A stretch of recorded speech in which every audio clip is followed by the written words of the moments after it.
We have good news today. Hey, nice change. We have food that is good for you and is actually anti-inflammatory. Welcome to Talking with Gox. I'm Dr. Paul Zalzel. Dr. Brading. So we're actually going to give you the top 10 anti-inflammatory foods. There are others. This is not a complete list, but usually we're telling things that you're not allowed to eat, that you got to get out of your house, that they're going to cause cancer, ruin your life. Where fun goes to die. Talk about not today, though. Now, it's a happy day. And inflammation, briefly, is something that your body needs to do to help fight off infection, fight off injuries, and things like that. So acute inflammation, good. Acute inflammation is good, but when inflammation goes chronic, just like guests in your home that stay too long, then bad things can happen, right? Right, because of chronic disease or chronic stress or bad sleep, these things all lead to this.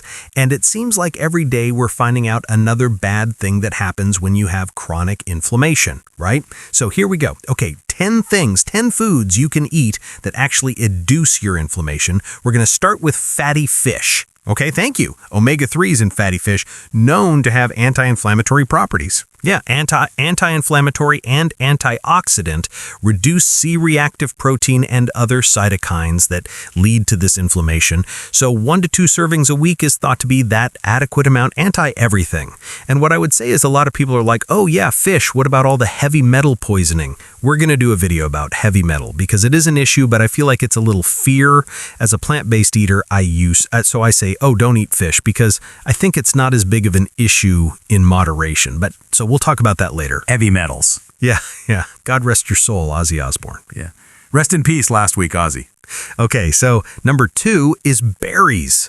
So berries make sense. It's a whole food, it's a fruit, it's delicious, and it's anthocyanins that give fruit these very vibrant colors, particularly blueberries, raspberries, strawberries, blackberries. They have anthocyanins that also reduce C-reactive protein, reduce inflammation, so they're good for you. Obviously, they are sweet, have that natural source of fruit, and they do have calories, so be sensible, but they are very good for you. Give me a bowl of anthocyanins. Nice. Sounds bad, actually. Well, yeah, they do. It should make a shorter, better name for that. Okay, number 3 is turmeric with curcumin. Don't forget the R. Yeah, I was just going to say, because we made that mistake before, it's not turmeric. It's pronounced turmeric, but it's really turmeric. Turmeric. Yes, turmeric. We made a video about it, as you said. Anti-inflammatory properties. Yep, popular spice, tastes good.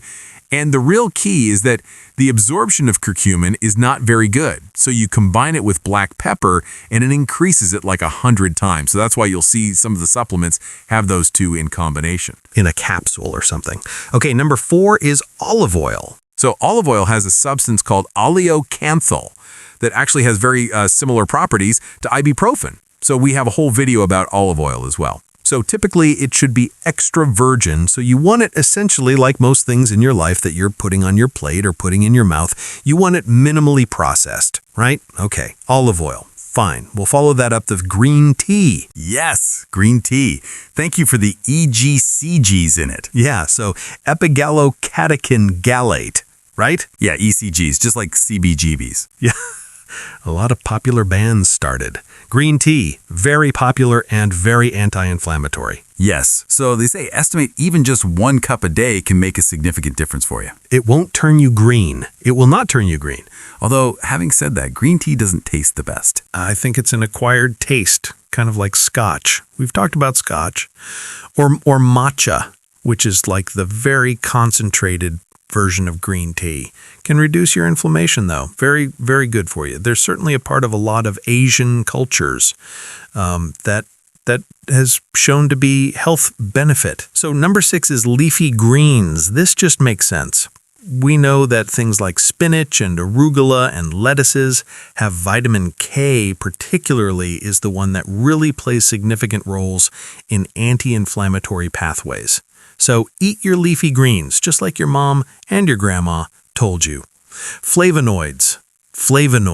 Yes, leafy greens is a big salad. Just have a big salad. Big salad.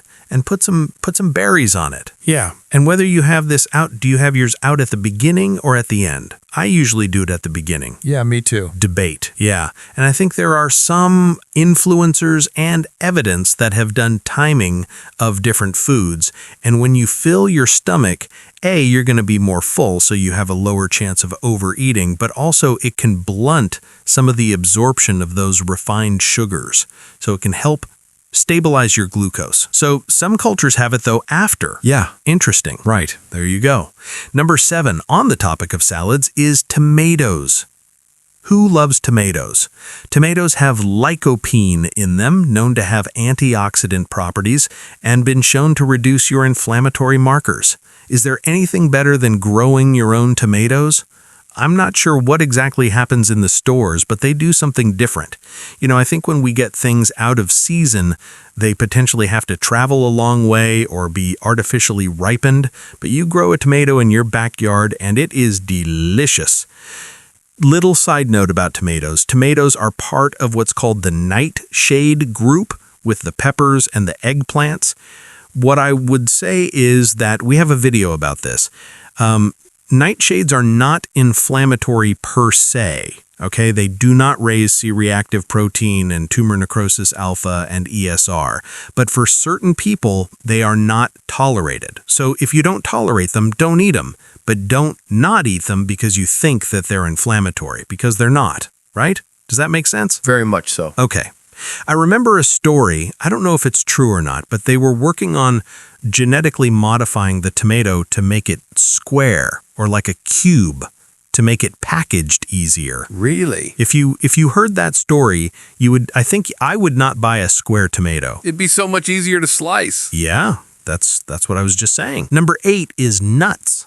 So particularly walnuts, but also almonds and cashews because of their omega-3s. We know that omega-3s are anti-inflammatory. And just on the note about omega-3s, some people believe that omega-3s actually can lead to atrial fibrillation. I was talking to a cardiologist colleague about this recently. Dr. Orphy.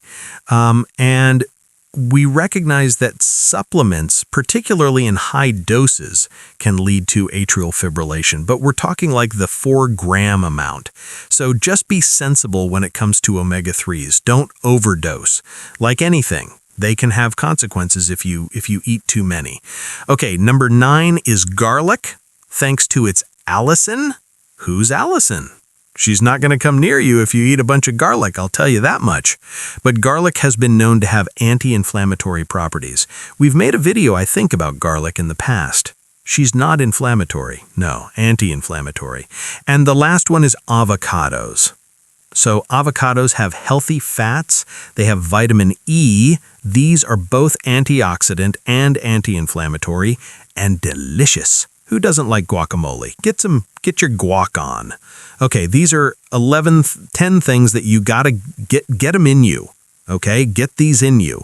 Anti-inflammatory product. You probably will feel better. Yep, 100%. And you will get rid of that chronic inflammation that's going on in your body that's leading to some chronic disease.